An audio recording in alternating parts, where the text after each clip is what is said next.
Kung gusto mong galangin ka, ay dapat galangin mo rin ang karapatan ng ibang tao.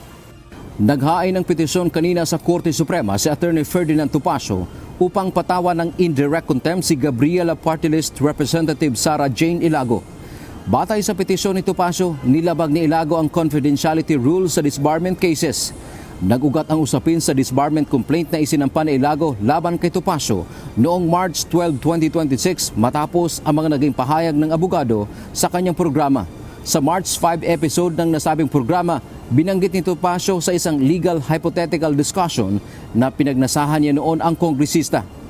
Ang disbarment complaint po ay confidential under our rules of court sapagkat ito po ay nakakasira sa reputasyon ng isang abogado nang hindi pa man nahahatulan kung may kasalanan o hindi. Iginit ni Topacio sa kanyang petisyon na sinadyang isa publiko na Ilago ang reklamo sa pamamagitan ng mga media advisory sa Viber at mga panayam. Ang mga aksyon ni Ilago ay malisyosong ginawa upang sirain ang kanyang reputasyon sa publiko bago pa man magkaroon ng pinal na hatol. Hiling ni Topacio sa mataas na hukuman na patawan ng kaukulang parusa si Ilago dahil sa umano'y mapanghamak nitong asal sa batas.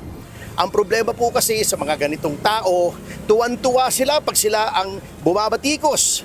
Tinatawag nila mga taong pasista, ang mga magnanakaw, etc. etc. Ngunit pag sila ang binabatikos, balat sibuyas sila, nagagalit sila, nagdedemanda sila, lumalabag pa sila sa ating rules of court.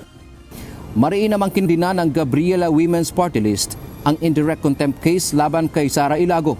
Sa isang pahayag, tinawag ni Secretary General KJ Katikista ang hakbang na ito na pathetic at malinaw na may motibong politikal. Ayon sa Gabriela, ang bantang ito ay isang paraan ni Topacio upang magpanggap na biktima at ilihis ang atensyon mula sa sarili niyang mga misogynistic at mapanirang pahayag laban sa mambabatas. Binigyang diin ng grupo na ang hakbang na ito ay isang politikal na pag-atake na naglalayong takutin si Ilago na kilala sa kanyang aktibong paglantad sa korupsyon at pagtatanggol sa karapatang pantao. Dante Amento, UNTV, News and Rescue. Diyos ang aming sandigan, serbisyo publiko ang aming pinahahalagahan.